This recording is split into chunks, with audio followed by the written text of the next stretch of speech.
Olá a todos, o meu nome é João Diniz e sejam bem-vindos a mais um episódio do Abolamento, o podcast sobre a NBA à portuguesa. Comigo tenho, pela fresquinha e de banhinho tomado, Lucas Nivan. Lucas, como é que estás? Estou bem, João Diniz. Tu estás fresquinho e sem banhinho tomado? Não, pá, ainda não consegui tomar banho. Acordei e vim, foi o que eu fiz. Mas tu és daqueles gajos que só precisa do banho para começar a funcionar, não é? Sim, Não sim, sim. consegues. O meu botão de on precisa de água. Água. Eu vou lá com a umidade. Eu vou lá com a umidade. Não. Vai ter de ser mesmo a seguir. Não, Ou então não. nem tomo, sei lá, nem tomo. Isto é uma Acordo. coisa nova, é uma coisa nova que está a aparecer, é uma coisa que tem 200 anos, o banho diário. Portanto, acho que eu Acordar a seco não é para mim, não. acordar a seco, certo? Não. Acordar seco também não é para mim, quero já dizer que já aconteceu algumas vezes e não é fixe. Aliás, tenho até medo que aconteça amanhã, porque hoje há grande festa à qual tu não vais, meu. E eu queria deixar aqui esta Verdade. nota, porque portanto, hoje nós estamos a gravar isto numa sexta-feira e hoje é a gala do Clube dos Criativos de Portugal. É uma espécie de Oscars da criatividade em Portugal, vamos dizer assim. Portanto, e a minha agência vai lá estar. E há várias pessoas que trabalham comigo que ouvem o podcast e gostam muito de Lucas Nivan. E Lucas Nivan disse-me há uns dias que iria estar presente. E eu disse a essas pessoas, e essas pessoas ficaram contentíssimas, estás a ver? O Pedro, o Elzimar, o Duarte, eles ficaram os três muito contentes. Só que... Eu disse isto a ti, não fiz promessas nenhumas a ninguém, não é? Eu sei. Um bocadinho de contexto, eu não ia aparecer por mais nada que não seja. A minha mulher trabalha na área da criatividade e, portanto, era para ir, mas afinal Também era não para vai. ir, sim. E, portanto, tu depois disseste que não ias e eles ficaram extremamente desiludidos porque queriam conhecer, no fundo, um dos seus ídolos. Tem calma contigo. Que estupidez de conversa. Portanto, é com algum pesar que eu sinto que eles vão comparecer numa festa que é suposto ser de alegria, hoje à noite, percebes? Uma celebração da alegria e da criatividade que é conspurcada por uma falha. Vai aparecer uma foto minha a preto e branco, tipo como nos Oscars, no In Memoriam, não é? Sim, é isso mesmo. Mas pronto, é o que temos, é o país que temos. Como é que estamos de Piteus esta semana? Piteus, o teu amigo hoje vai fazer 300 e muitos quilómetros porque tem mesa marcada no garagem 33. A sério? É hoje? Sim. E é lindo. É hoje. E temos bem para falar para a semana, meu. Já escolheste os pratos? Já escolhemos os pratos. O que é que escolheste? Posso julgar? Podes julgar à vontade. Diz-me só que está aí costela mendinha, tem de estar aí. Tá. Ok? Deixa-me procurar, não te quero mentir. Costela mendinha. Não sei se adjudicámos um cabrito. Espera aí. Cabrito. Ou arroz de cabrito. Ou arroz de frango. Não, arroz de frango não. Isso é muito... Quantos é que são vocês? O meu sogro tentou fazer o lobby por uma cabidela, mas não arranjou. Não houve vaga de fundo. Pois, percebo. Temos arroz de forno de cabrito, osso buco e costela mendinha. Ok. Acho que vão gostar muito da costela mendinha. Deixe. Sinto só que entre o osso buco e a costela mendinha, depois vocês vão ficar, epá, isto é muito melhor. Se era para pôr carne a desfazer, isto é muito melhor. Acho que deviam tentar, quando lá chegassem, pedir assim uma peçazinha de carne grelhada. Perguntar se eles não vos querem grelhar uma peça. Vamos pedir qualquer coisa grelhada para os miúdos, portanto vai vir. Vai tipo carne tipo de vaca velha para os miúdos, estás a ver? Uma costeleta de 100 euros. Traga aí 1 quilo de qualquer coisa para os miúdos. Traguei, sim. É pá, boa. Fico contente. Não esquecer de comer o pão de ló no fim. De resto... Essa parte também é muito importante. Yeah. Pá, de resto, estou semi-seco, porque ontem a minha sogra fez antes e, portanto, fomos jantar fora. E semana emocionante, pá. Não só porque as finais de conferência têm dado um bocadinho que falar, como fui tio. Fui tio outra vez. Foste tio outra vez, meu. Parabéns. Sim, muitos parabéns. Agora do outro lado. Muitos parabéns, meu. Fixe. A minha irmã mais velha teve um pequeno bowler. Vamos ver. Um pequeno bowler. Boa. Pá, eu confesso que a minha semana foi mais agitada, mas por outras razões, meu. Tipo, esta cena de um gajo... Eu não percebo as pessoas que são pais, honestamente. Tenho alguma dificuldade. Ainda bem que estás a falar disso, porque Olha, estou a Acho ouvir. Para quem nos está a ver no YouTube, 1 minuto fora e depois não pares de falar, hein? Estou aqui. não, eu vou explicar, eu acho que não consegui. Explico porquê. É que eu tenho 3 cães. Tenho uma já muito velha e outras 2 mais novas. Uma tem tipo 2 anos, outra tem 4 anos, uma coisa assim. Pá, e a mais velha, tipo, tem vários problemas de saúde e tal, pá, e um gajo anda assim: "Porra, pronto, já não fica cá há muito tempo", e não sei o quê. Pá, e estou os meus esforços de saúde canina estão concentrados nessa cadela. Pá, Uhum. só que eu não tenho muita sorte nisto e, portanto, esta semana fui brindado com, ah, como direi, convulsões caninas por outra delas, meu. Pá, que é uma coisa super pesada. Eu não consigo imaginar se eu fico um bocado transtornado com isto, com cães a terem convulsões. Eu não consigo Uhum. imaginar o que é ser pai e ver uma criança tipo a sofrer. Tipo, portanto, causa-me alguma impressão pessoas que tomam Uhum. conscientemente essa decisão. Essa decisão. Eu digo, não, eu estou disponível, para, eu estou disponível para ver um bebê chorar sem parar, para ver o bebê tipo, durante 3 segundos sufocar com uma coisa qualquer quando está a aprender a comer, Uhum. para ver o bebê eventualmente ter uma convulsão, porque também pode acontecer quando tem muita febre. Sim, sim. Tipo, pá, não compreendo, estás a ver? Não compreendo. Eu já não me sinto bem com isto, estás a ver? Com isto, com um cão, que atenção, óbvio que são parte da família, não é isso, mas não é um ser humano, né? Eu tenho Não. imenso carinho pelos cães, mas não é um ser humano, eu percebo, pá, mas é a família, é a tua família, é a tua casa, né? Um cão pode gostar muito, mas tu podes ir ao veterinário e dizer: olha, este é para bater. E o médico pode dizer isto com um ar sério. O médico de um filho à partida não diz: este é para bater. É um bocado por aí, estás a É ver? a É um principal bocado por diferença entre aí. cães e filhos.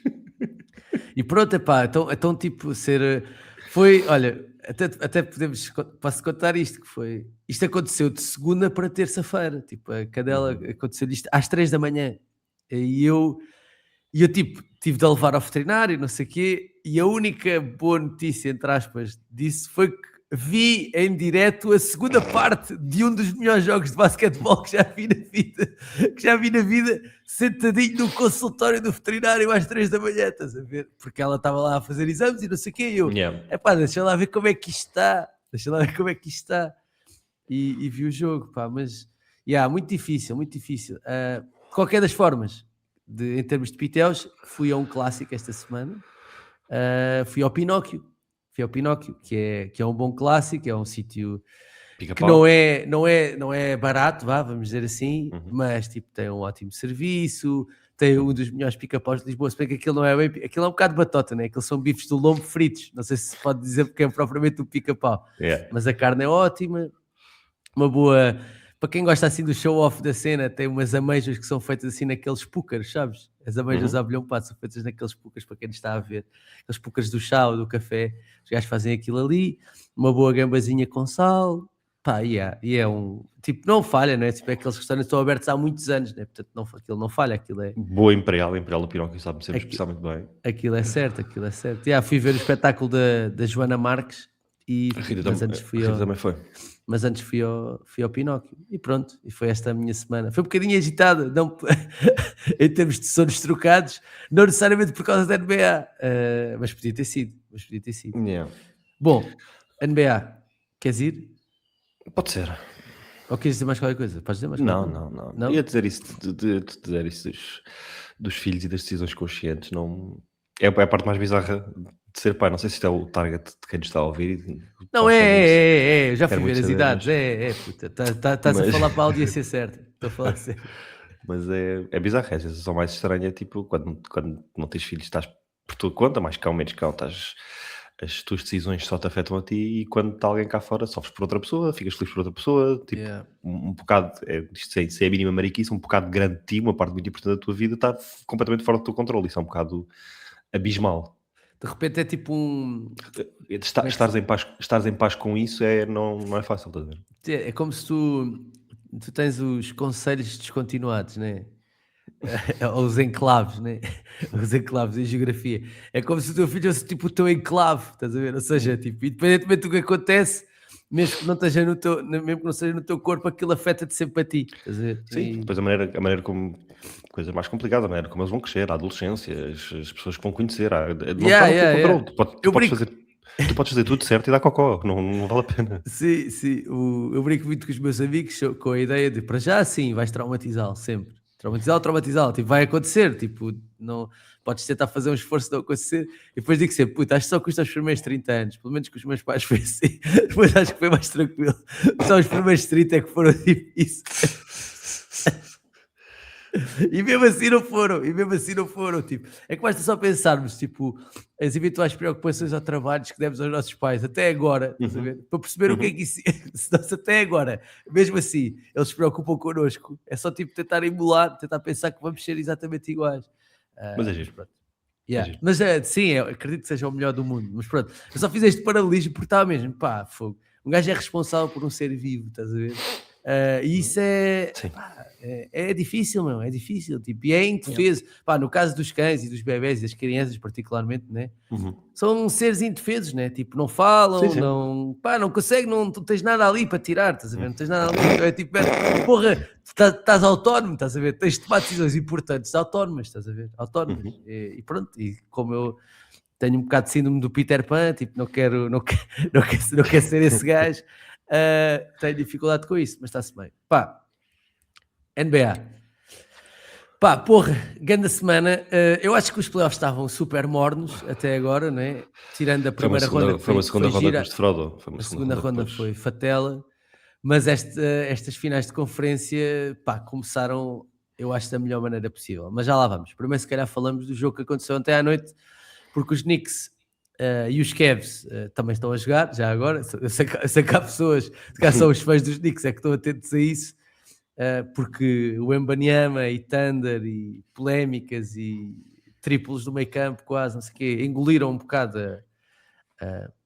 pá, a opinião pública, vá, ou aquilo que é partilhado, ou Uhum. aquilo que é falado, mas há uma final de conferência no outro lado a acontecer e os Knicks estão, estão a ganhar 2-0 aos Cavs, sem grande surpresa, muito porque uh, a incompetência, acho que se pode dizer assim, que os Cavs foram demonstrando, ou a inconstância, barra incompetência que foram demonstrando ao longo destes playoffs, ficou muito evidente, principalmente no jogo 1, em que estão a ganhar por 22 a 7 minutos do fim Uhum. e acabaram por perder o jogo no prolongamento. Epá, e ontem à noite que conseguem levar um parcial de 18-0 nos playoffs. Isso é completamente mortífero. Em qualquer jogo de basquetebol é mortífero. Pá, nos playoffs não voltas disso, estás a ver? Não voltas disso. Portanto os Knicks estão a 2-0, relativamente confortáveis. Até o Josh Hart faz máximos de carreira em playoffs. Pronto, e as coisas estão boas em Nova York. Tipo, basicamente parece que estão em modo cruzeiro até às finais da NBA, para voltarem às finais da NBA. Não sei se sentes isso, mas parece um bocadinho isso. Sinto. O que é que podemos dizer sobre esta série?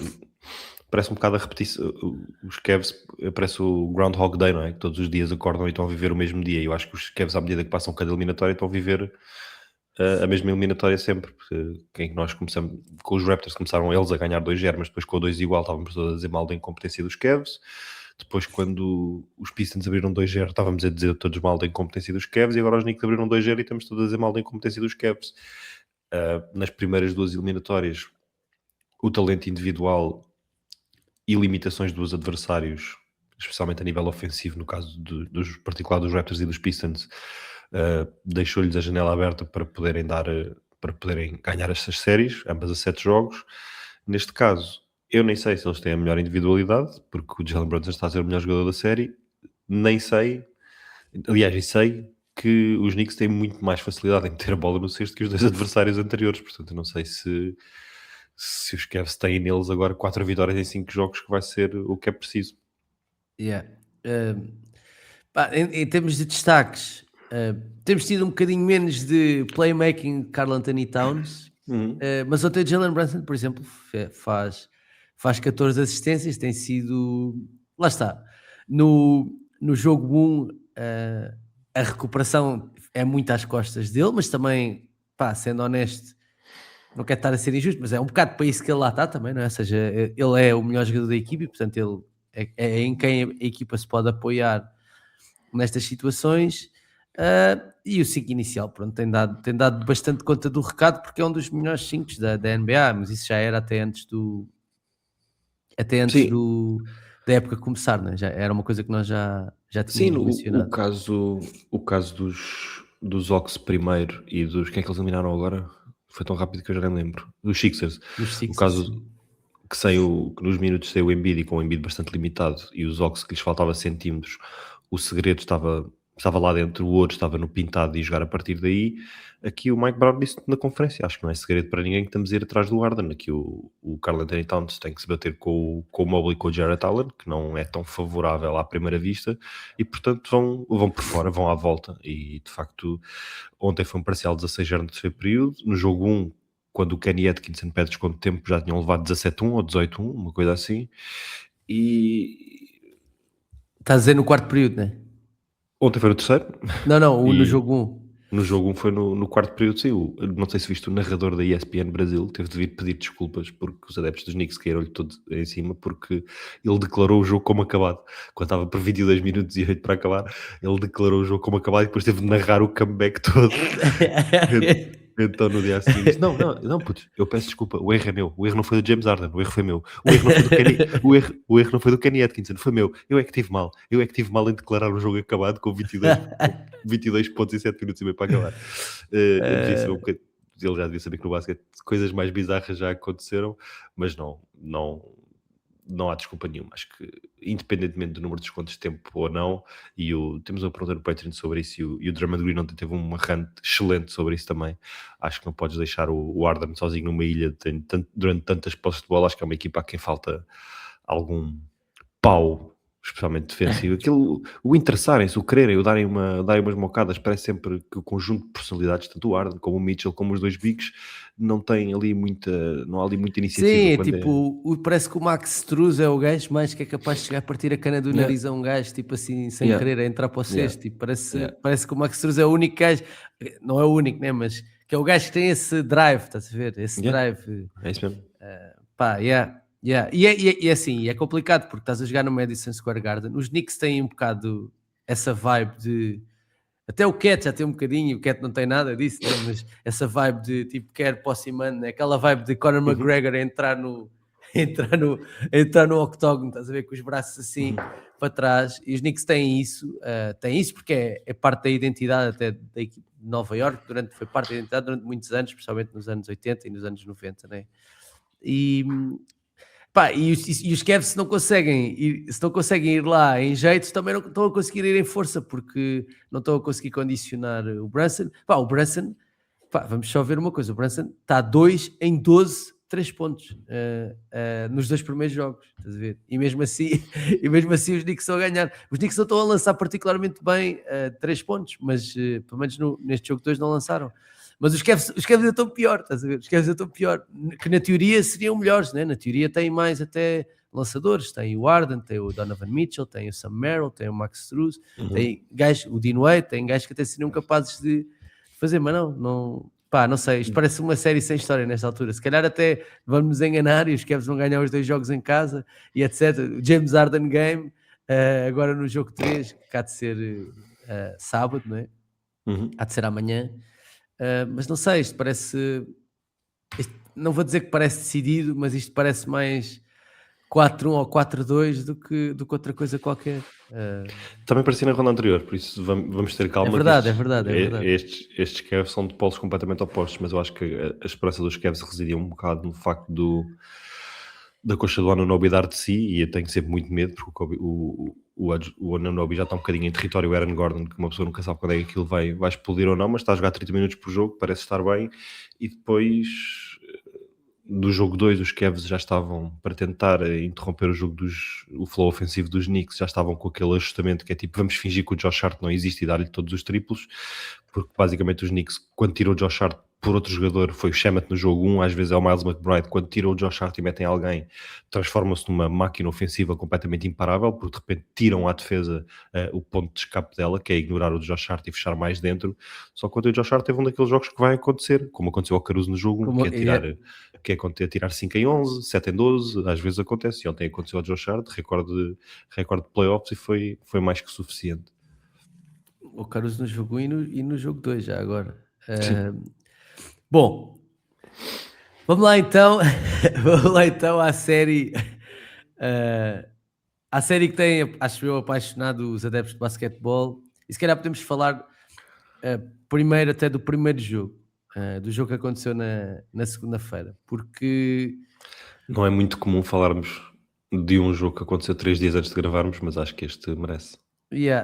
Isto porquê? Porque assim que o jogo acaba e enquanto o jogo está a acontecer, óbvio que há logo exageros, o melhor jogo do século, não sei o quê, pá, não sei se é o melhor jogo do século, porque há muitos jogos bons, não é? Tipo, ainda ontem o Bill Simmons depois fez uma lista de jogos, tipo, falou do jogo dos Sixers com os Raptors, aquele sexto do Kawhi, falou do Haliburton o ano passado até com os Knicks, não é? Tipo, que há aquele sexto mesmo no fim. Bom, falou de várias coisas. Mas o que é certo é que enquanto tu estás a ver aquilo, tu estás a perceber que aquilo não é propriamente um jogo igual aos outros, estás a ver? Tu percebes que estás a olhar para uma coisa, especial, estás a ver? Especial. No outro dia houve aquela meia final da Liga dos Campeões, não é? Do Paris Saint-Germain. Tu percebes, no momento em que estás a ver aquilo, tu percebes, ok, isto é uma daquelas coisas que não acontece todos os dias, estás a ver? Não acontece todos os dias. E foi isso que eu senti nesse primeiro jogo entre os Spurs e o Standard. Aquilo não acontece todos os dias, estás a ver? E também, por um lado, ainda bem, porque assim também torna aqueles dias mais especiais. Mas foi, os americanos chamam um instant classic, estás a ver? É o nome que eles dão. E aquele jogo foi claramente um instant classic, por várias razões. Mas foi de facto uma vitória incrível dos Spurs no Standard. Foi uma apresentação que não é bem uma apresentação, porque já se tem vindo a apresentar, mas um vislumbre, acho eu, daquilo que pode ser o futuro da NBA por parte do Wembanyama, não é? E confesso que quando o jogo acabou, a minha cabeça foi... Mas fiquei um bocado chateado, porque pensei logo nisto e depois ouvi uns podcasts e houve um gajo que falou nisto e eu fiquei chateado por tipo, porra, agora vai parecer que eu ouvi o gajo e vou dizer não sei o quê, mas não foi isto, foi... Nós falámos aqui muito sobre o Standard e as opções que eles têm e o facto de como é que eles constroem o plantel e de ser difícil olhar para aquela equipa e perceber se eles só vão desmontar nunca irão desmontar, ou seja, têm uma forma de trabalhar e nunca farão aquilo, não é? Mas eu dei por mim a pensar, tipo, será que o Standard deviam ir buscar o Giannis, estás a ver? Será que eles estão naquele momento a olhar para aquilo e a pensar assim, porra, meu, eu acho que nós fizemos aqui de outra coisa qualquer, meu. Eu acho que o que nós temos, se for para isto, se os próximos 5 anos for para isto, puto, o que nós temos não dá, meu. Nós precisamos aqui de outra coisa. E de repente é por mim, tipo, será que eles porque eles podem, não é? Eles são uma das equipas que podem. Será que eles podem ir buscar o Giannis e tipo, ok, Jalen Williams, olha, vais lá para os Bucks, ou Chet, vais lá para os Bucks, e agora o Giannis tens de ficar, porque está aqui um puto que está a dar cabo de nós, estás a ver? E dei por mim a pensar isso. Mas pronto, vou-te dar a palavra porque tu também viste, estávamos, quer dizer, eu estava no veterinário, não comentei muito, mas estávamos todos a vibrar em direto, porque foi uma grande joga, meu. Foi mesmo uma grande joga, basquetebol. Foi. Estavas a dizer que o pessoal começa logo a dar exageros nos melhores jogos de sempre e não sei o quê, e tu acabas com os exageros do PC logo, tem que ir buscar o Giannis ao fim de um jogo de finais de conferência. Não, eu não estou a dizer que tenho de buscar o Giannis. Estou a dizer se isto não pode ser uma coisa que lhes passe. Imagina que eles são eliminados. Não é uma coisa que lhes passe na cabeça, estás a ver? Sim, aquilo que o jogo mostrou, e eu pus isto no Twitter esta semana, e esta rivalidade faz muito lembrar dos Lakers e dos Spurs no início dos anos 2000, em que os Spurs tinham o Tim Duncan com uma data de amiguinhos à volta, os Lakers tinham o Shaq e o Kobe, e de repente entre 99 e 2010...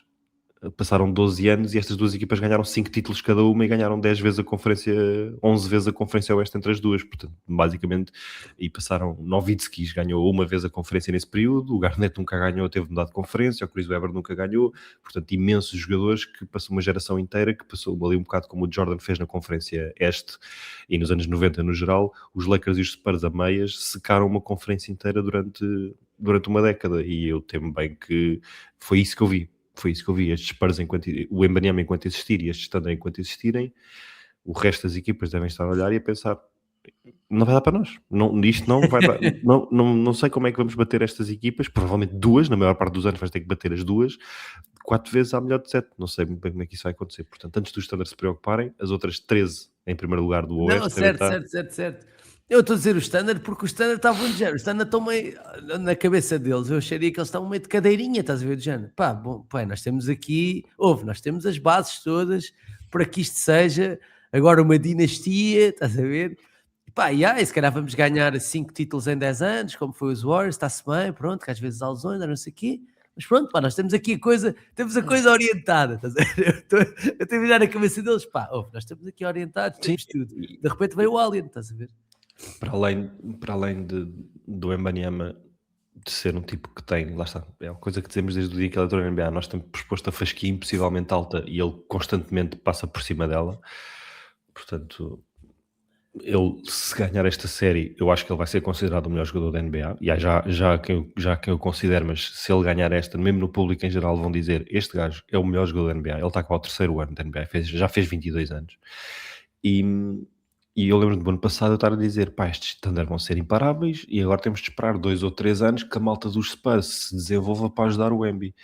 Só que houve aqui este efeito de borboleta a seguir ao Wembanyama que foi, eles acertam no único prospect de jeito basicamente no draft de 2024, que foi o Stefan Castle, tem o mérito de escolher e tem o demérito das equipas à frente não o terem escolhido, porque foi a quarta escolha apenas, e depois acontece uma trombose venosa no Wembanyama, ele tem que se encostar meia época, os Spurs perdem jogos, vão à lotaria e sacam uma segunda escolha de draft em que vão buscar um base que em 20 e tal equipas ia ser o futuro daquela equipa, ia ser um franchise player, o Dylan Harper, e portanto de repente há aqui um Big Three, entre aspas, à semelhança do Jalen Williams e do Chet Holmgren, e graças, lá está, ao teto patético do Wembanyama, parece que estas equipas estão a jogar de igual para igual muito mais cedo do que estávamos à espera. Quanto ao jogo de ser memorável ou inesquecível, eu acho que à medida que o tempo vai passando e os anos vão passando, eu não me vou-me esquecendo de jogos em específico, mesmo em séries dos Lakers, não sei o quê, é muito difícil lembrar-me de um jogo em específico. Com as outras pessoas também funciona assim. Eu lembro-me sempre da série, a vibe que a série me deixou, estás a ver? E isso acho que, independentemente do que aconteça, vai ser a série já de chegada do Wembanyama ao basquetebol a série, porque até agora tem sido fácil regular, isto é a primeira série de playoffs deles, e vai ser a série em que, independentemente de quem quer que ganhe, que marca, isso acho que sim, acho que marca uma nova era na NBA. Yeah. Só 2 notas sobre o jogo. Eu acho que para um jogo ser clássico, né, tem de ter jogadas tipo inesquecíveis, não é? E este jogo teve recheado dessas jogadas. Pá, eu acho que das mais comentadas foi o triplo do Wembanyama.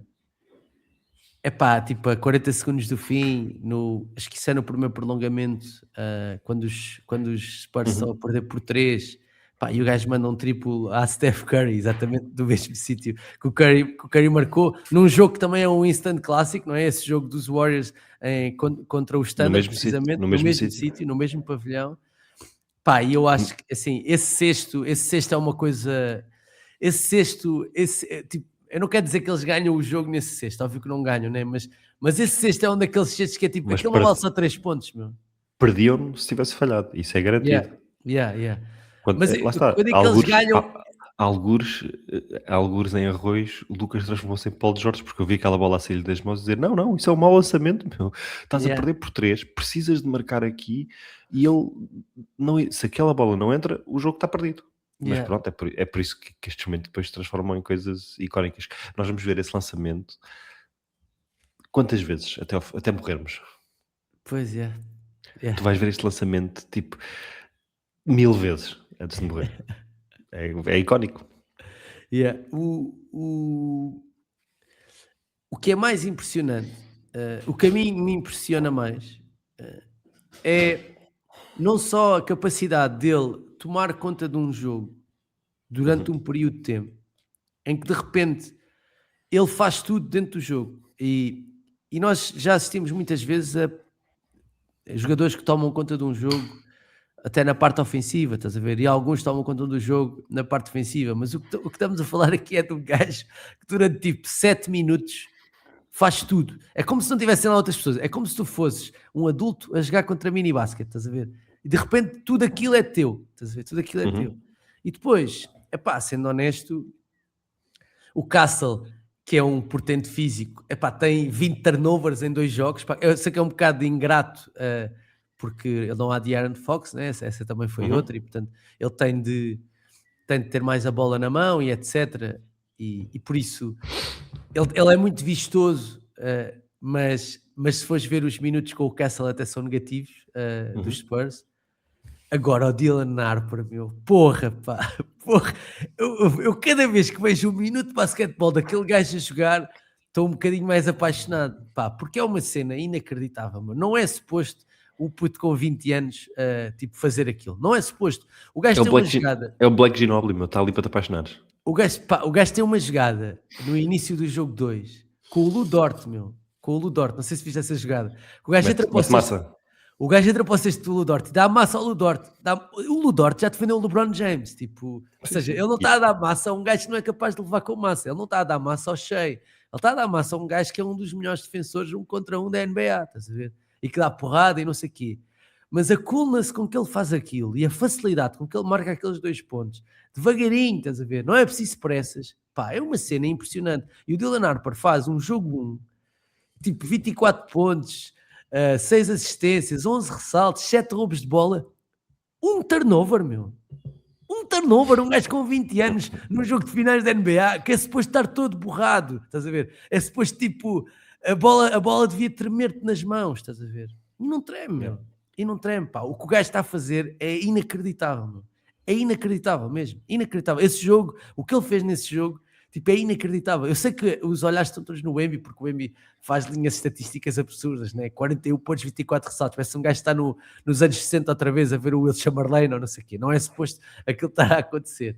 Mas o que o Dylan Harper e o que o Stephon Castle têm estado a fazer, pá, o Castle que tem afundança e tem jogadas, até o Devin Vassell que tem um grande abafo ao Chet Holmgren também Uhum. nesse jogo, pá, tudo isso, o Wemby que faz aquele abafo no fim para acabar com o jogo com uma mão só, tipo, o jogo está, esse jogo está recheado de jogadas, pá, clássicas, né? Que não, ou seja, lá está, para o jogo ser um instant clássico tens de ter jogadas que te ficam na Uhum. memória e essas foram algumas delas. Mas no jogo 2 as coisas mudaram um bocadinho, né? Sim, mudaram. As Mudaram. coisas mudaram um bocadinho.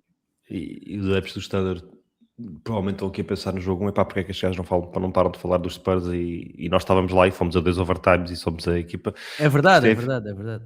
mas é a vida de ser incumbente quando Mas não são os és incumbentes, era isso que eu ia dizer. Sim. quando não és a novidade é sempre quem lá chegou agora.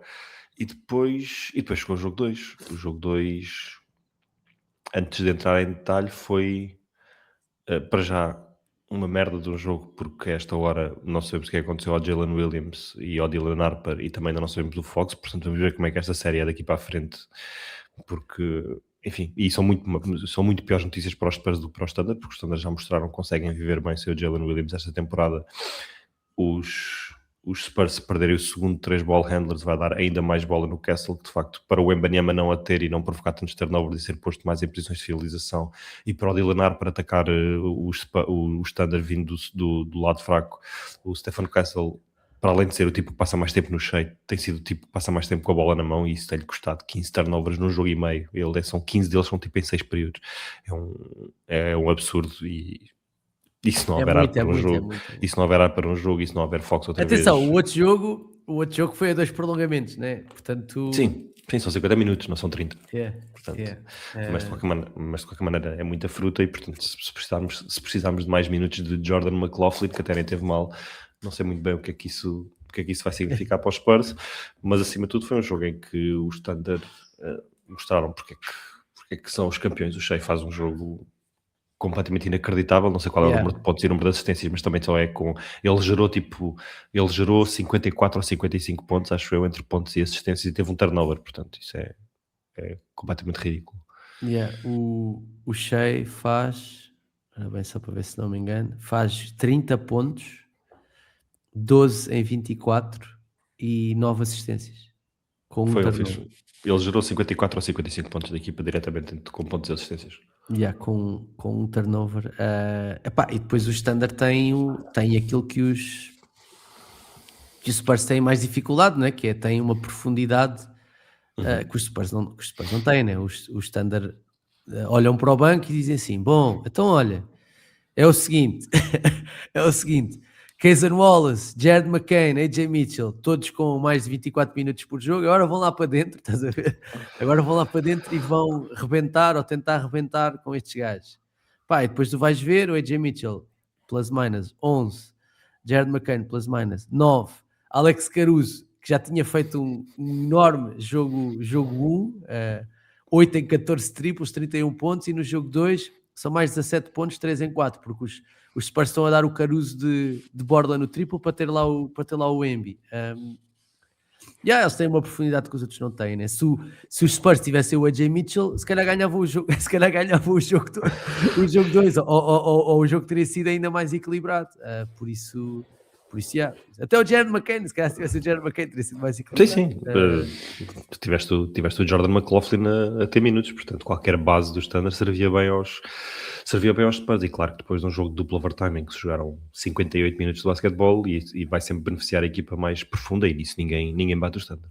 Eu até estava à espera, só honesto, estava à espera que fosse um blowout do Standard, estava à espera que fosse tipo, que os Spurs, relaxassem, ganhámos, roubámos o fator casa, e agora vamos levar na tromba e... Não ia tão longe porque o Embiid está longe de ter essa mentalidade, e ele... Eu sei. Ele é arrogantezinho, portanto sente que pode ganhar todos os jogos, mas era o mais esperado. Quando antes do jogo foi anunciado que o Fox não ia calçar novamente, lá está, não havia como no Standard não iam ficar 0-2, porque ninguém tinha muita vontade disso.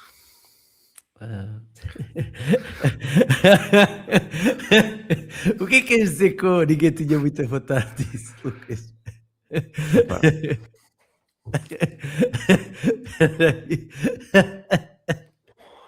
O que é que queres dizer com isso, Lucas? Não sei se vocês estão preparados para o que vai acontecer agora. Eu tenho adeptos do Standard na minha vida. E depois do jogo 2, depois do jogo 1, a única coisa que se falou foi o jogaço que foi. Porque foi um jogo de playoffs. Há agarrões aqui, há agarrões ali, há puxões, há lances duvidosos, mas está equilibrado para os dois lados. O jogo 2 é a razão pela qual tantos adeptos casuais e o teu Twitter fica inundado de que o que é que se passa com as arbitragens e com este Standard. Que não é fixe, meu. Que não é fixe. Há uma razão pela qual eu sou dos Lakers. É porque quando comecei a ver, os Lakers é que dominavam e apaixonei-me por aquela equipa. Há uma razão pela qual estes meus dois amigos são do Standard. Foi porque quando eles começaram a ver NBA, estava lá o Harden, o Westbrook e o Durant, e eles se apaixonaram por aquela equipa. Há uma razão para haver uma geração inteira, agora na geração Z, de adeptos dos Warriors. Porque eles dominaram, mas dominaram jogando o seu basquetebol. Uma marca de basquetebol que nos apaixonou. Eu duvido mesmo, que estes Standard vão deixar uma legião de adeptos atrás deles, vão fazer imensos novos adeptos, porque não é fixe de ver, meu. E uma coisa, e eu sei que o Embiid deu uma cabeçada e que o Kessel também está a agarrar o SGA, como toda a gente agarra o Curry, isso acontece, é playoff de basquetebol, aí estamos de acordo.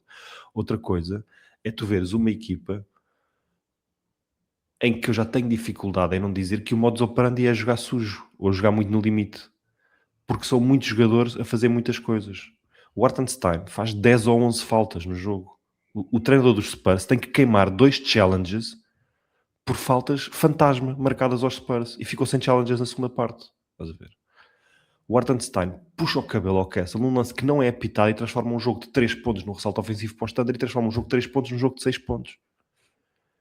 E muito se jogou naquela posse de bola em que, à frente de um árbitro, aquilo é puxado. E eu não estou a dizer que os árbitros estão a favorecer o Standard. Eu estou a dizer que os árbitros não sabem apitar o Standard, que é uma coisa diferente. Eu não acho que há uma diretiva do Silver e dos árbitros dizer hoje estes gajos têm de ganhar, vamos favorecê-los. A conspiração não é essa, tipo, não há aqui uma conspiração para o Adam Silver fazer da Oklahoma City, não há aqui um favorecimento ao mercado grande. Se fosse os Lakers a ter as calls que o Standard tiveram, estava o mundo acabado, porque era para favorecer a equipa da LA para pôr na final. Porque é isto que se ouve durante 20 anos. Aqui, como é o Oklahoma City, esse argumento não funciona. Mas sim. Isso aconteceu naquela série contra os Kings, né? Tipo, que é a mais mencionada, né? Que os Lakers têm tipo mais 30 lances livres, ou o que é que os Kings... Mas eu posso dizer isto apaixonadamente, quando os Lakers estão bem, se os Lakers tiverem mais lance livre que o adversário, e não interessa se o adversário, por exemplo, andou a fazer faltas de propósito para os Lakers terem lances livres no final do jogo, o pessoal acorda na manhã seguinte, vê a box score e diz... Lances livres, Lakers, claro, muito mais faltas que os... Eu cresci com isso, eu sei o que é ter os adversários do contra e serem anti só porque sim. Agora, há vídeos, tipo o chat, a olhar para os pés do Embi e a pisá-lo de propósito, a seguir um lance livre. Isso aí é muito feio, isso aí é muito feio. É porco, meu. É porco, isso aí é muito feio, isso aí é muito feio. É muito feio. É porco, meu. O Hartenstein está agarrado aos braços do gajo em todos os lances, meu. O Dort, quando tenta um triplo, tira as pernas para a frente a procurar contacto. Aquilo que o SJ está a fazer, a seguir a cada lançamento, a tirar-se para o chão, e ele não se vira para o árbitro a pedir a falta, mas ele tenta provocar contacto, ele tenta enganar os árbitros. O SJ tenta enganar os árbitros. Isto já não é só a questão do push-off, estás a ver? Aquilo é o Embiid dos bases, porque ele vai sempre parar ao chão. E não é preciso. Eu vi o Wade jogar a bola, eu vi o Kobe jogar a bola, eu vi malta que operou muito no mid-range e que trabalhou com muito contacto e que tinha os Bruce Bowens da vida em cima deles, e não é preciso cair sempre. Não é preciso fazer que isso que tu estás a fazer, puto. É ridículo. Eu tenho uma perspectiva mais se calhar até egoísta de olhar, que é, eu acho que nós já falámos disto aqui, né? Tipo, quando a NBA vive muito à volta das histórias que se contam e as paixões que existem à volta das narrativas e etc. E eu acho que é bom tu teres alguém para odiar, estás a ver? Eu sei que isto pode ser um bocadinho polémico, né? Mas tipo, as histórias são melhores quando tu tens vilões. A NBA está no seu melhor quando está em modo telenovela para homens. As séries são melhores, as audiências são melhores quando tu tens vilões, quando tu tens alguém para torcer contra, estás a ver? Não quero que estes gajos ganhem. Ou seja, estes gajos não ganharem é quase tão importante como estes gajos ganharem. E por isso, isto, em última análise, até favorece a liga. Agora, diferente é... Eu acho é que dá para ser vilão, não é? E nós agora estamos todos apaixonados pelo Embi, mas eu acredito que no futuro possamos olhar para o Embi, se ele mantiver, sei lá, a forma como ele fala, as coisas que ele diz, etc. Mas no futuro vamos olhar e vamos dizer assim, puto, já chega, estás a ver? Sim, se ele tiver com 3 seguidos, vamos torcer contra ele. Eu acho que isso vai acontecer, isto é cíclico, não é?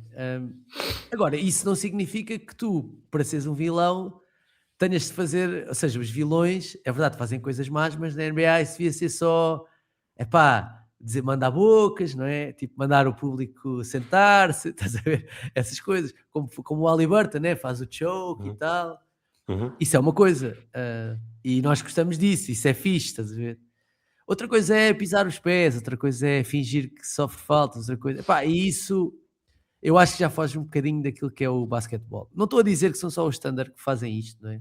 Acho que também é um bocado injusto dizer que são só eles que fazem isto, mas eles estão um bocado agora no spotlight e o olhar está mais direcionado, né? Para ver a quantidade de vezes que eles fazem isto, e de facto eles fazem isto algumas vezes, e fazem porque também podem, não é? E o que estavas a dizer é muito verdade, não acho que haja nenhum complô para beneficiar o Standard. Acho que os árbitros não sabem apitar o Standard, porque se tudo é falta, nada é falta, né? E então como eles são sempre super físicos, é um bocado como já soube esta conversa como é que se apitava o cheque, né? Que o cheque estava sempre a levar porrada, e às vezes tipo, não podes apitar tudo porque senão não há jogo. Pronto. E acho que o Standard estão a levar isso ao extremo, né? Em que todos os lances fazem faltas, todas as posses de bola fazem faltas, todas, sem exceção, estás a ver? E isso, eu acho que isso condiciona muito a outra equipa. E atenção, isto já aconteceu, isto não acontece só no basquetebol, isto acontece em várias modalidades coletivas até, tipo em que se há uma equipa que é muito mais agressiva que as outras, não é? E o é constantemente, ou seja, não é só num jogo, tu depois começas a ter dificuldade em apitar estas equipas, né? Tipo em marcar faltas, ou o que é falta, o que é que não é falta, o que é uma falta mais grave, o que é uma falta menos grave, o que é uma coisa que tem de ser revista, o que é uma coisa que não tem de ser revista. Pá, e tudo isto lá está, é difícil também para os árbitros apitarem isto, estás a ver? Sim, Mas também acho... dizes bem, eles estão a desafiar os árbitros a apitar aquilo que Yeah, quiserem, porque eles estão a fazer falta yeah. em todos os lances. Em todos os Pronto, lances. eu acho que isso é uma desculpa barata, estás a ver? É uma forma barata de conseguir chegar aos sítios e os Standard não precisam disso, estás a ver? Eles são a equipa mais forte, Não precisam disso, ou seja, eles não são melhores por causa disso, estás a ver? Eles não são melhores por causa disso, eles são melhores porque são só E, melhores. e acima de tudo, eu não os vi fazer isso em 7 jogos contra os Nuggets, eu não os vi fazer isso em 7 jogos contra os Pacers. Isto é uma coisa que não é do ano, não fazia parte da identidade deles. Eles tinham aquela defesa super agressiva e nós dissemos aqui o ano passado a dizer que eu sugeria às equipas que se queixam da maneira como o Standard defendem que metam a mesma agressividade na defesa, porque era tudo dentro das leis do jogo. E este ano ainda não tínhamos visto, porque eles tiveram 2 séries de treino. Para verem como isto não está a partir de um facciosismo anti-Thunder, como se eu tivesse algum facciosismo anti-Thunder. Eles eliminaram os Lakers na ronda anterior. Eu não falei uma vez de árbitros, não vale a pena. Eles eram muito melhores. E aquilo que eu estou a sentir é que depois de terem perdido 4 jogos em 5 na fase regular, acho que há uma parte significativa da psique do Thunder que pensa... Eu queria falar disso também. Eu não sei se nós somos... Eu acho que este gajo é o melhor. Eu acho que este gajo está do outro lado. É o melhor. Este gajo envergonhou o nosso MVP no primeiro jogo. Isto, se jogarmos de igual para igual, é capaz de correr mal para o nosso lado. Portanto, eu acho que temos de abrir o livro e usar todos os truques possíveis e tu a vê-los fazer coisas tipo... O pisão do Chet já está a ser porco, meu. Está a ser porco. E o Chet, eu não tinha o Chet como um gajo porco. Mas aquilo que faz um colega de profissão pisá-lo a seguir um ressalto de um gajo de 2,20 m que se pode partir todo e podes magoá-lo a sério, estás a ver? Isso não se faz, mano. Eu tinha uma cena engraçada, quer dizer, queria falar sobre isso, estás a dizer, de porque é que eles estão a jogar assim, ou as vibes que isto está, que é, eu acho que os Spurs, lá está, se calhar pela atitude competitiva do Embi, e até de forma relativamente inteligente, olharam para os jogos na fase regular contra o Standard como, tipo, estes gajos são os gajos já a bater, e nós vamos ter de nos convencer que lhes conseguimos ganhar. E a melhor forma de nos convencer que lhes conseguimos ganhar é, surpreenda-se. Ganhar-lhes. Ganhar-lhes. E então, nos 5 jogos que tiveram na época regular, vamos ganhar-lhes estes jogos todos. Vamos ganhar. E não ganharam todos, ganharam 4. Pronto, ganharam Sim, 4. mas principalmente ganharam aqueles 3 no espaço de 20 e tal dias. E o Standard, que são os campeões em título, mas que não são uma equipa assim tão experiente, se pensarmos bem, ou seja, não é uma equipa recheada de veteranos, não são uma equipa assim tão experiente. Se calhar facilitaram um bocado isso, estás a ver? E eu acho que quando eles perdem 3 jogos seguidos contra aquela equipa, estás a ver? É impossível eles não pensarem, agora quando estão a jogar com eles, que podem perder, estás a ver? E o Standard, e isso é o pior que pode acontecer a O Shea disse na conferência de imprensa, porque antes dessas derrotas eles estavam no caminho para as 70 e tal vitórias. Estávamos a falar do Standard ganharem 75 ou 76 jogos e depois na conferência de imprensa do terceiro jogo ele diz: é difícil uma equipa bater 3 vezes em menos de um mês e não admitir que ela é melhor que tu. O Shea disse isto. E eu acho que o primeiro, isto é um bocado como a luta, as artes marciais, né? Que é tipo, o primeiro passo para tu perderes um combate ou para tu perderes uma série ou um jogo, é tu achares que não consegues ganhar, estás a ver? E eu acho que em certo momento, na cabeça dessa equipe, destes jogadores, isto tem de ter passado pela cabeça, que é tipo, nós, que somos os favoritos desde o início do ano, que íamos ganhar 75 jogos, que não sei o quê, nós podemos não ser campeões, estás a ver? Mesmo que toda a gente ache que nós somos os melhores. E isto quando tu não tens, porque eles não têm, né? Eles não têm a maturidade até competitiva, sei lá, que os Lakers tinham, como estavas a falar, assim, porque os Warriors tinham agora, né? Os Warriors, a forma como eles ganham aquele campeonato aos Celtics, etc. Ou seja, eles não são essa equipa, não é? Eles são uma equipa que ganhou um título, estás a ver? Muito merecido e ganharam de forma esmagadora. Eles não são veteranos experimentados, eles não são esses gajos, eles não provaram. Não, esta equipa está na terceira run. Ou seja, eles não estão na 10ª run, eles não estão na 5ª, estão na 3ª. E isso, tipo, estás a ver, não é assim tão fácil e não é assim tão anormal que eles duvidem de si próprios, porque está na altura, né? Está na altura de duvidares de ti próprio. E é agora. Está na terceira run, no quarto ano de carreira do Chet e do J-Dub, sendo que o Chet só jogou 3 deles porque teve um ano de fora. Ou seja, não é assim tão anormal tu duvidares de ti. Pá, e de repente vem aquele alien, pá, que faz aquelas coisas todas, né? E tu não tens eu quando estava a brincar com aquela cena do Giannis, vai a brincar e a falar a sério, tipo, não tens resposta, meu. Tu não tens resposta, não há resposta. Não há, estás a ver? Não há. Tu é indiferente quem é que lá. É completamente indiferente. Eu sei que o Chet abafou o Embi no final do tempo regulamentar e não sei. Eu sei isso tudo. Mas é indiferente, tipo, não importa, estás a ver?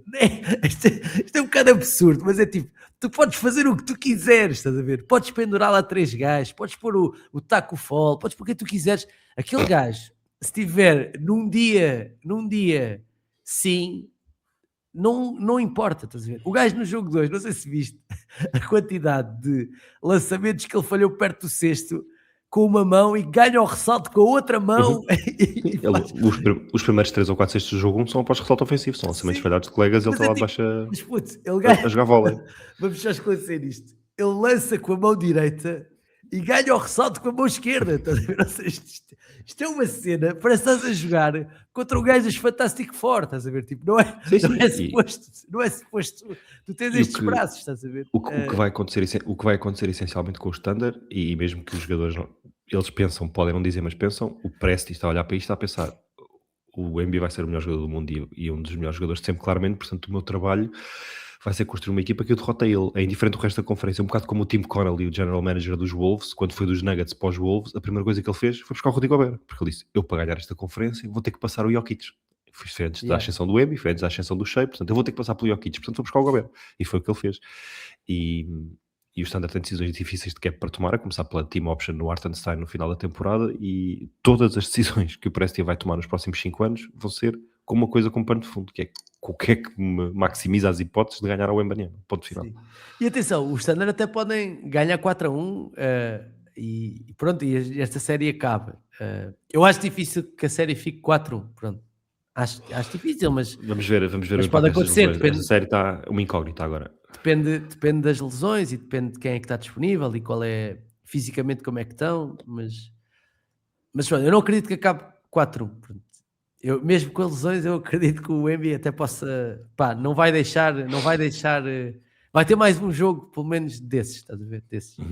Mas, no final disto tudo, e apesar de estarmos aqui a falar dos árbitros e não sei o quê, que é uma conversa que até nem gostamos muito de ter, no final disto tudo, acho que é fixe estares a acompanhar isto, ou seja, é fixe estares a ver história a acontecer à tua frente, né? E o que nós estamos a ver é uma das melhores séries de playoffs que provavelmente vamos ter, se calhar a melhor série desde aquela série entre os Rockets e os Warriors, em que tu estavas a ver as duas melhores equipas da NBA a jogar, e agora tu estás a ver as duas melhores equipas da NBA a jogar. Dentro da própria conferência, é isso mesmo. E só para acabar, na manhã seguinte ao jogo 2, desses meus amigos do Standard disse: até acho estranho um grupo que gosta tanto de basquete e gosta tanto de falar de basquete esteja a ver esta série do caraças e de repente hoje acordou e só fala de arbitragens. E a pergunta que eu tenho é: porquê que achas que isso está a acontecer se nós gostamos de basquete e depois do jogo 2 nos deu para falar, no grupo do Borracha Laranja, em que somos 20 pessoas, e que cada um gosta menos de falar de arbitragens dos outros e conversa ali, cinge-se quase sempre ao basquetebol, estava tudo um bocado parvo com o que está a acontecer. Foi triste. Foi triste. Esperamos que... Enfim, vamos ver como é que corre esta série. Cá estaremos, né, para a semana. Cá estaremos para a semana para comentar. Sim, porque isto vai... Ou seja, nós estamos já nos jogos 4, portanto isto para a semana acabou, não é? Não, vamos para os jogos 3. Está um igual e 2-0. Vamos para os... Sim, desculpa. Então ainda podemos ter... Isto ainda se pode arrastar para lá da próxima semana. Sim, até ao final da próxima semana, sim. Pronto. Temos de ir aos nossos amigos da Betano, porque as odds não mentem. Por acaso, não tenho as odds para o título da NBA, mas tenho as odds... não, já tenho, sim. Está aqui, já apareceu. Já cá estão. que são favoritos nesta altura. Pá, e é fixe porque como eu tenho sempre, eu copio sempre as odds do episódio anterior, estás a ver? Eu sempre este episódio e depois vou trocar. Portanto, o Standard na segunda-feira tinha 1,47, agora tem 1,75. Os Spurs tinham 3,15 na segunda-feira, agora têm 2,50. Ou seja, claramente que as coisas estão, ou seja, que as coisas estão mais equiparadas nesta altura, né? Que esta altura há mais, neste caso a Betano acha que é mais provável os Spurs ganharem do que achavam há 5 dias. Os Knicks 3,75 e os Cavs 19. São estas as odds para o título da NBA. Já sabem, se quiserem apostar neste ou em quaisquer outros esportes, podem fazê-lo em betano.pt. Escolha do consumidor e marca 5 estrelas em apostas esportivas. Cá está isto. Antes de irmos embora, ainda temos perguntas da bancada e de falar de treinadores, né? Porque foi uma semana agitada também para os treinadores. As perguntas da bancada, diz assim o Pedro Leiria: boas malta, dormir é mesmo sobrevalorizado, já dizia bem o Ricardo. E ainda mais sobrevalorizado fica quando temos jogos épicos e de marcar décadas como este jogo 1. Que linha estatística é esta? 41, 24, 3, 1, 3, por amor de Deus. Fechem a liga e reabram daqui a 10 anos, que isto nem para os meus Lakers, nem para ninguém vai estar bom para ganhar o Oeste e as finais a estes Spurs. Apenas vim aqui dizer obrigado e abreijos a todos. Sim, é um bocado a reação. O homem dos abreijos. Yeah, é um bocado uma reação que tivemos todos, não é? Sim. Yeah. Disse o Hugo Marinho: olá a todos, que brutalidade de jogo foi este? Um jogo para ficar na história e ser lembrado por muito tempo. O mais assustador no bom sentido é que estas equipas em condições normais vão discutir finais durante uns bons anos. Depois do jogo 1, com uma excelente arbitragem, tivemos agora no jogo 2 uma masterclass do Tony Brothers e dos floppers do Tony Brothers, que era o árbitro, um dos árbitros do jogo. Como é que o Hartenstein conseguiu acabar o jogo? Abraço desde Macau. Acho que isto ainda está muito recente na vida de Lucas Nipa, não sei se ele está em condições de comentar. Já falámos disso. Diz assim o Gonçalo Cunha: boas malta, cá estou outra vez, com o final dramático para uns e épico para outros do primeiro jogo entre Knicks e Cavs. Não acham que as equipas da NBA cedem muito facilmente as trocas defensivas? Porquê? O ápice deve ter sido visto no quarto período com o Harden e ninguém dos Cavs se preocupou em dificultar a troca ou em fazer 2 contra 1. O Harden tem de fazer mais, mas o que é que o resto da equipa teve a fazer em campo? Foi quase assistir à tortura de um colega de equipa. O Atkinson sem ajustes, nem pet timeouts, nem que o tirasse de campo. Tiveram a vencer por 22, só precisavam defender praticamente. Até fez impressão um adepto dos Knicks. Do outro lado, isto envolver o Cat é giro, mas um bom hero ball do Brunson é sempre mais belo. Vingou-se o primeiro jogo contra os Pacers no ano passado. Abraço aos 3. Também falámos um bocado sobre isto, né? Tu não podes ter o Harden tanto tempo em campo se ele está a ser permanentemente explorado. Sim, para já, Karl Anthony Towns, um de 2 jogadores a estar presente nas últimas 3 épocas na final de conferência. O outro quem é? Teve presente em quantas? 3 finais de conferência? Nas últimas 3 finais de conferência. Nas últimas 3 finais de conferência. O outro... Quem é que foi o outro? Thomas Bryant. Não vai dar. Não ia dar. Só para te apanhar com esta. Não ia dar. Sim, falámos disto e vão ver o rant do Draymond Green, porque está perfeito. Eu não gosto nada do podcast do Draymond Green, mas ontem partilharam connosco esse momento. E o Draymond Green é tipo... O Kenny Atkinson teve mal, só pediu um desconto de tempo quando a parcial já estava 17-1 ou 18-1, o estrago estava feio praticamente, mas acima de tudo é a equipa. Lá dentro, esta malta joga basicamente desde os 10, 11, 12, 13. Eles sabem o suficiente para ver o que está a acontecer. E de facto... Sim, tu sentes aquilo, não é? Sentes a cena a fugir pelas mãos, não é? O Draymond Green tem uma rant apaixonada a dizer: o Harden não é pago para defender, malucos. O Harden é um dos melhores jogadores ofensivos da equipa. Ele está pago, não é para isso. Agora, vocês que aceitaram a troca facilmente, o vosso trabalho é que é defender. Porque é que estão a aceitar a troca? Façam alguma coisa, façam um pre-switch. E eu que vi o Draymond Green fazer isto durante 10 anos, quando tentam cozinhar o Steph Curry, ele está na parte de trás da defesa, porque as equipas queriam chamar o Steph Curry para o bloqueio e ele trocava com o Steph para ser ele a ir. Viu fazer isto 400 mil vezes, a mandar outros fazerem isso. Portanto, lá e o Atkinson, se calhar ele também estava estão apaixonados porque o Atkinson foi treinador nos Warriors também, não é? Ou seja, ele foi Sim, treinador. Se calhar é uma coisa que o Atkinson lhe dizia, tipo, sim. Jamond, olha, não te esqueças, eles vão cozinhar o Steph, tipo, vais ter de fazer isto antes. Vais ter de fazer isto antes. Aqui, o mais grave daquilo é teres 4 colegas de equipa a dizer pá, o Arden que se oriente. Isso não é fixe. Yeah, não é, não é. Diz assim, o Manuel. Boa noite, malta. Muito se fala de narrativas para certos prémios e às vezes decisivas, mas também podemos falar de narrativas que acompanham toda a carreira de certos jogadores. Tobias Harris, o pior contrato da NBA, mas a verdade é que, apesar de receber muito dinheiro, sempre foi um jogador muito bom. Demasiado bem pago, mas muito bom. Mas vai ser sempre visto como algo negativo. O Giannis, será que é inferior ao Shea por causa dos 2 títulos de OKC? Deixa a pergunta. Em que lugar está o Doncic para o João? Top 50? Abraço abraço a todos. Atenção que o Giannis, inferior ao Shea, por causa dos 2 títulos de OKC, os Thunder só têm um título. Calma, Calma, isto ainda não acabou. Isto ainda não acabou. Podem ter 2, é verdade, no fim da época, mas para já ainda só têm um título.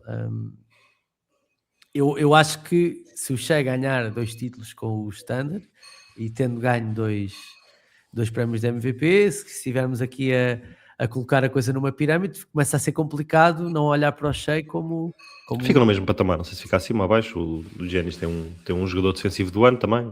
Yeah. É difícil não olhar para o Shea como um jogador que está ali e até pode Tá eventualmente nesse estar um nível. bocadinho acima. Está nesse nível, sim. Sobre o Doncic, top 50, epá, também não podemos não exagerar, também acho que é um bocadinho ingrato.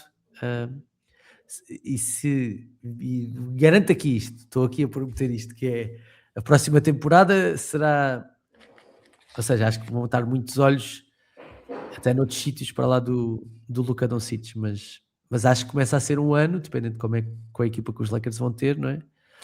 Em que o Luka tem de, pronto, tem de conseguir ganhar alguma coisa, tem de conseguir chegar a determinado sítio, só que o problema é que, repara, eu também, não sou só nós estamos a ver isto, não é? Eu acho que ele também está em casa e está a pensar assim, mano, não vai dar, Uhum. estás a ver?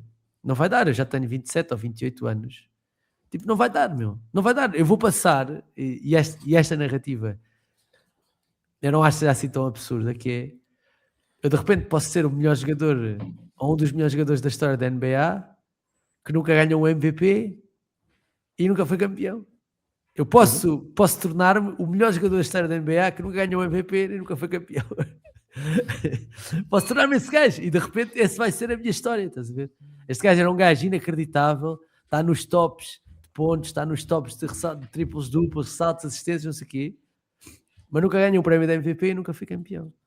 Qual é que é a primeira pergunta aí, antes do Giannis e antes do Luka? Era só isto. Era só isto. Ok. Era afinal dos piores contratos e demasiado bem Sim, pago. o Tobias teve um muito mau contrato em Filadélfia e depois, associado aos desaires dos Sixers, ele foi um bocado usado como bode expiatório, mas este contrato dele nos Pistons é razoável, não está a ser extremamente bem pago e foi muito importante, dado que era o único escape ofensivo que eles tiveram durante 2 rondas para além do Kate. Está Yeah. tudo bem com o Tobias. Yeah. O Doncic, pronto, vamos ver para o ano. Mas ele está a ver o mesmo que nós, pronto. É impossível ele estar a olhar e pensar, na boa, eu depois para o ano vou lá e parto aquilo tudo. Não partes. Não partes, puto. Não partes. Antes de irmos embora, algumas mudanças nos bancos. Jason Kidd, despedido. Part ways, né? Como dizem os americanos. Part ways. Adoro essa expressão. Yeah. Nos Mavericks, já não vai treinar em Dallas. Não é assim tão surpreendente. Não é assim tão surpreendente. Mudou o Masai Ujiri, entrou lá. O Kidd, o Kidd que foi um grande jogador e até um treinador competente. Não é propriamente uma flor que se cheire. Não é propriamente um gajo que diga assim, o que eu gostava mesmo era de jantar com o Jason Kidd e ver uns copos. Ele parece mesmo ser um gajo fixe. Não sei, não dá muito essas vibes. Portanto, está fora dos Mavs. Vamos ver quem é que os Mavs vão contratar. O Jamal Mosley teve pouco tempo sem trabalhar, já assinou pelos Pelicans. E o Jeff Van Gundy recebeu autorização dos Clippers para falar com os Blazers, que aparentemente estão à procura de um treinador que era barato e foram buscar um gajo que não deve ser nada barato. Não sei, Lucas, Quem é que gostavas que fosse treinar os Mavs? Boa pergunta. Não sei. Começando pelo Jamal Mosley, que já está feito. Percebo e não percebo. O Jamal Mosley foi muito importante para os Magic a transformar uma equipa de miúdos numa equipa de jogar basquetebol a sério e começar a ir aos playoffs, portanto uma identidade defensiva, uma maturação interessante de um plantel muito jovem, portanto começar a mostrar que a defesa é que é importante e não sei o quê. Agora um treinador que mostrou tantas e tantas limitações ofensivas com tanto talento à disposição, duvido que seja o homem indicado para maximizar o Fears e o Derrick Queen, porque é disso que estamos a falar. Ou és um crente no Zion, e mesmo o Zion é um jogador muito mais de tração à frente do que tração defensiva. Duvido que seja o tipo ideal para esta fase dos Pelicans, mas se os ajudar a ter uma identidade defensiva, então é bem-vindo. O Herb Jones vai ser o gajo mais importante da equipa, certamente. Vamos ver o que é que vai acontecer com o Trey Murphy, mas há alguma matéria-prima, mas com Jordan Poole, Derrick Queen, Jeremiah Fears e o Zion, não sei se é o gajo mais indicado, mas é um treinador que estava bem cotado e é um treinador de até azedar com o Paulo, de quem os jogadores gostam muito. Ele é um players coach. O Luka Doncic famosamente era quem ele queria ter visto nos Mavs quando na altura que foram buscar o Kid, porque ele adorava o Jamal Mosley. Os Mavs, não sei. Certamente que não faltarão interessados. De certeza que o Taylor Jenkins está arrependido de ter aceito dos Bucks tão cedo, porque é melhor treinar o Cooper Flag do que, mesmo sendo da Conferência Oeste, do que quem quer que venha a seguir. Não sei, eu gostei eu gosto do Billy Donovan. Acho que ele foi o menos culpado de tudo dos últimos 3 ou 4 ou 5 anos dos Bulls. Acho que é um treinador hoje em dia subvalorizado. Não sei se arriscava isso tudo para os Mavs, porque é uma decisão de facto importante, mas aí eu diria a ter uma lista melhor do que a minha, certamente, por isso vamos esperar para ver. Mas os Blazers é estranho, não é? Numa semana em que despediram 50 ou 60 pessoas da organização, estão a rebentar a partir de dentro um franchise, porque estão a torná-lo mais fraco propositadamente, e depois da conversa de não haver t-shirts nos jogos em casa dos playoffs, depois de não ir lá não sei quantos anos, depois de não levarem os jogadores two-way nos jogos fora e ele admitir que foi um erro, depois de as conversas com o Splitter estarem a azedar porque não querem gastar mais de 1 bilhão ou 1,5 milhão num treinador, quando um treinador médio hoje custa 5, 6, 7 por ano. De repente é o Jeff Van Gundy, não sei, é um contrato por objetivos, como estavas a dizer. Sim, eu estava a dizer antes de começarmos, tem de ser um contrato por objetivos, que é tipo, vai receber 100 mil euros, 100 mil dólares, e depois se for aos playoffs recebe 10 milhões. Tem de ser uma coisa, assim. Bom, porque o Jeff Van Gundy, para os nossos ouvintes, se calhar mais novos, foi um treinador importante na NBA, treinou os Knicks nos anos 90, foi a última vez que os Knicks foram a uma final da NBA, foi com o Jeff Van Gundy. O Jeff Van Gundy foi num ano, é verdade, foi num ano de lockout, portanto foi uma final mais curta, mas os Knicks ficaram em 8º na Conferência Este. Estavam a ser o Patrick Ewing, e foi aí que foi criada a chamada Ewing Theory, que é a equipa jogar melhor sem o melhor jogador. Ewing Theory, que Portugal já beneficiou dela, não é? Na final do Euro 2016, por exemplo, quando saiu o Ronaldo. E o Jeff Van Gundy, pronto, é um treinador histórico pela conquista do primeiro troféu em terras árabes. É verdade. Não foi um parto fácil. Parabéns a eles. Viste Jorge Jesus no fim ou não? Sim, claro. Apanhaste Jorge Jesus quando lhe perguntaram, não sei se os nossos ouvintes apanharam esse clipe, quando lhe perguntaram o que é que acha dos rumores que dizem que Guardiola pode ser o seu sucessor, fica orgulhoso disso. Uma honra para si, não? E o Jesus disse: orgulhoso? Não, ele é que tem de ficar. Ele é que tem de ficar. Lá, sabes com quem é que estás a falar? Ele é que tem de ficar orgulhoso de para o meu lugar, não é o contrário. Como não amar JJ, o provável próximo selecionador nacional. Portanto, cá estaremos para ver. Lucas, estamos despachados, se calhar, meu. Estamos, só dar um shout-out, porque falamos muitas vezes da porcaria do Kendrick Perkins e do Stephen A. Smith e da degradação do jornalismo desportivo norte-americano. Dar um shout a 2 grandes peças que estão na ESPN, se quiserem procurar, uma sobre o presente e o futuro do Steve Kerr, escrito por um tipo que é o Wright Thompson, que é magistral, é talvez a melhor prosa de jornalismo desportivo que eu apanhei em muito tempo, e cada peça que ele escreve é obrigatória. E também o Inside da Ramona Shelburne sobre o Vitor Wembanyama em terras de monges. Portanto, são dois ótimos artigos na ESPN que quem gostar de ler, para desmoer um bocadinho dos TikToks de 30 segundos e dos podcasts chatos que nós mandamos, ler também é bom. Eu hoje liguei este link e João Diniz estava a ler um livro, Estava a à minha ler, espera. estava a ler um livro à tua espera, sim, estava a ler um livro à tua espera, não estava a ler com muita atenção também, sou honesto, sou honesto. Mas é isto, Mas é isto. eu tenho um podcast sobre livros, portanto tenho de ler, é uma coisa, quase obrigação, é como tenho de dizer NBA, estás a ver? É obrigação, É isso, é isso. sim. Bom, obrigado por estarem desse lado, já sabem que podem e devem ouvir e subscrever o podcast, deixar estrelas e críticas no iTunes e também no Spotify, seguirem-nos no Twitter, no Instagram, no TikTok, subscreverem o nosso canal do YouTube, ativarem o sininho, olá o que é, e tornarem-se patronos do A Bola Não Mente em patreon.com/A Bola Não Mente, sem til, porque não há til nos URLs. Lucas, aquele abraço e bom fim de semana. Um grande abraço, bom fim de semana. Obrigado por seres quem és e aquilo que tu és o meu Peter Pan favorito.